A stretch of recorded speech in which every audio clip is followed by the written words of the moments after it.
샬롬, 주의 이름으로 문안합니다. 참으로 바쁘게 돌아가는 세상입니다. 그렇지만 바쁜 와중에도 주님의 말씀을 묵상하고 연약한 이들을 영적으로 돕는 일에 힘을 기울인다면 하나님께서 주시는 더욱 큰 은혜가 있을 줄로 믿습니다. 오늘 말씀 함께 나누겠습니다. 기도합니다. 주님, 고난 중에도 주님을 붙드는 믿음이 우리에게 있기를 원합니다. 오늘 욥의 이야기를 통해 우리도 욥과 같은 믿음을 얻게 하여 주옵소서. 우리 주 예수 그리스도의 이름으로 기도합니다. 아멘. 그러면 성경 본문을 드라마 바이블로 함께 들어보도록 하겠습니다. 성경 본문은 욥기서 4장 12절부터 21절까지입니다.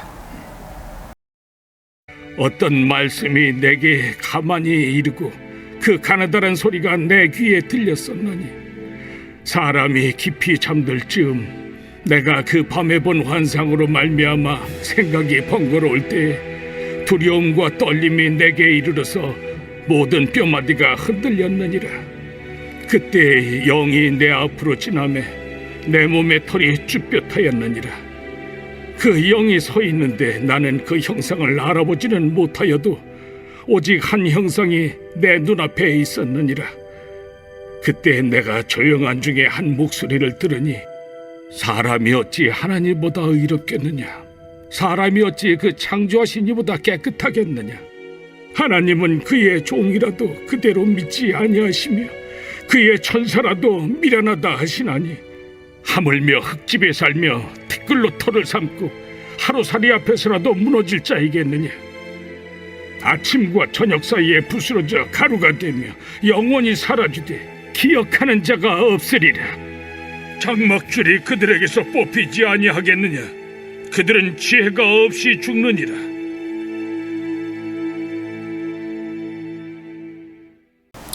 확증 편향이라는 말이 있습니다. 이는 자신의 생각이 사실임을 확인시켜주는 정보를 찾고 또 자신의 생각에 반하는 정보는 무시하게 되는 경향을 말합니다. 그렇게 되면 점점 더 자신이 생각하는 것이 옳다는 생각이 깊어지게 되지요. 이렇게 우리는 자기가 보고 싶은 것만 보고 믿고 싶은 것만 믿는 경향이 있습니다. 욥의 친구 엘리바스가 그랬습니다. 욥기서 3장에 보면 욥이 드디어 입을 열면서 자신이 태어난 날을 저주하는 내용이 담겨져 있습니다. 극심한 고난이 찾아올 때 인생이 이런 것인 줄 알았더라면 차라리 태어나지 말았어야 한다는 생각을 누구나 할 수 있는데요. 그런 하소연을 욥이 한 것입니다. 우리는 욥의 심정을 이해할 수 있을 것만 같습니다. 누구라도 그러지 않았을까요? 그러자 그동안 고통스러워하는 욥을 지켜만 보고 있던 엘리바스가 입을 열기 시작합니다. 그런데 그는 너무나도 믿음이 좋은 사람이었습니다. 차라리 그가 믿음이 좋지 않은 사람이었다면 좋았을 것입니다. 그랬더라면 욥을 그리도 맹렬하게 비난하지 않았을 테니까요. 때론 믿음이 좋다는 사람들이 우리에게 상처를 많이 줍니다. 더욱이 자신의 체험이 강한 사람들이 그런 실수를 하기 쉽습니다. 우리는 자신이 경험한 것에 의존하기 쉬우니까요. 엘리바스도 그랬습니다.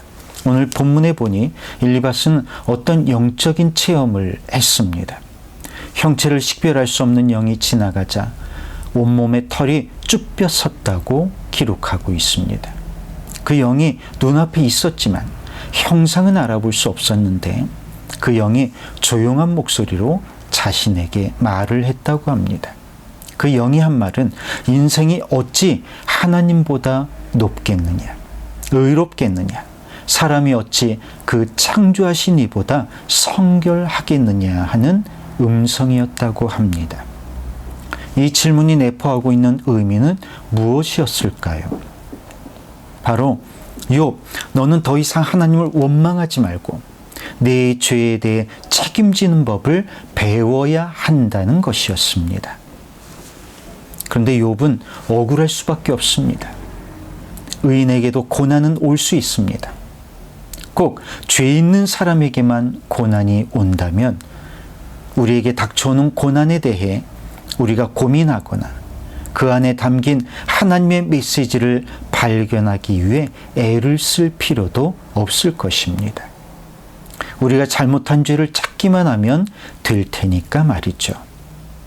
그러나 이렇게 모든 것을 하나의 원리에 집어넣는 성급한 일반화의 오류는 믿는 사람에게 위로보다는 정죄를 하게 되고 더 큰 고통 속으로 밀어넣게 됩니다.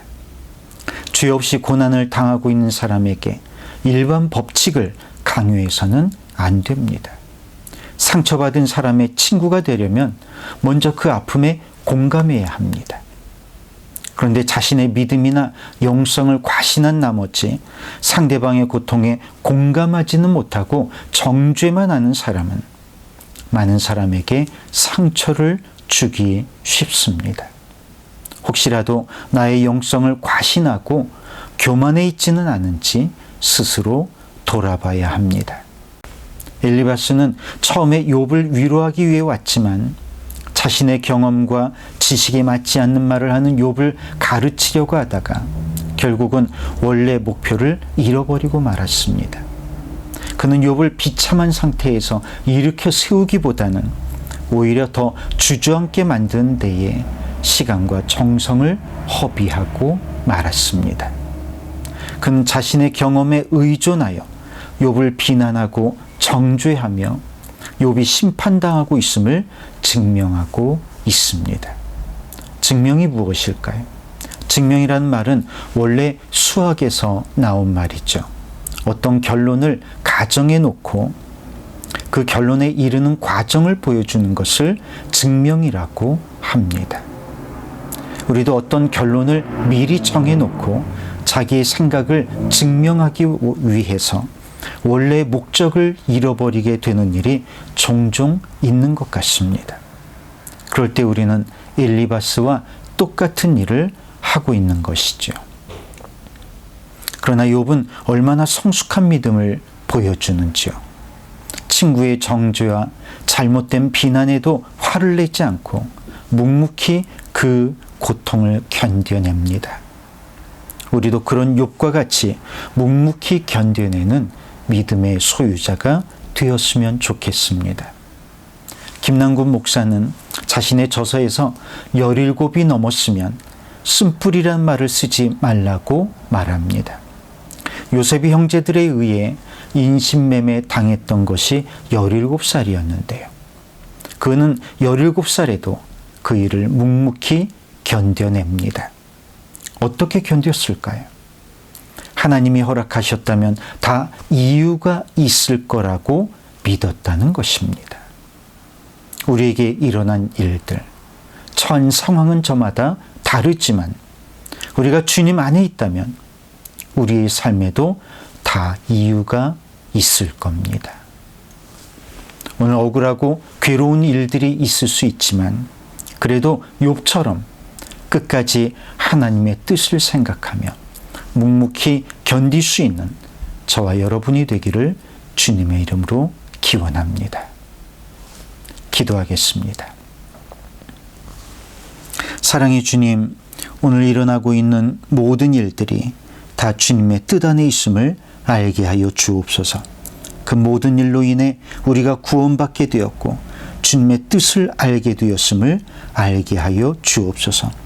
그 일로 인해 우리의 믿음이 더 성숙하게 되었음을 깨닫게 하여 주옵소서. 우리 주 예수 그리스도의 이름으로 기도하옵나이다. 아멘. 코로나로 인해 주위를 돌아보지 못한 사이에 우리 주변에도 욥처럼 묵묵히 고난을 견디고 있는 지체들이 있음을 알지 못하고 있었던 것은 아닌지 돌아보게 됩니다. 욥의 세 친구처럼 비난하고 정죄하기보다 그 아픔과 어려움에 대해 공감해주고 말없이 기도로 후원해준다면 더 큰 힘을 얻게 될 것입니다. 우리 서로 힘을 주는 믿음의 동역자가 되기 원합니다. 그럼 주일날 기쁜 얼굴로 만나겠습니다.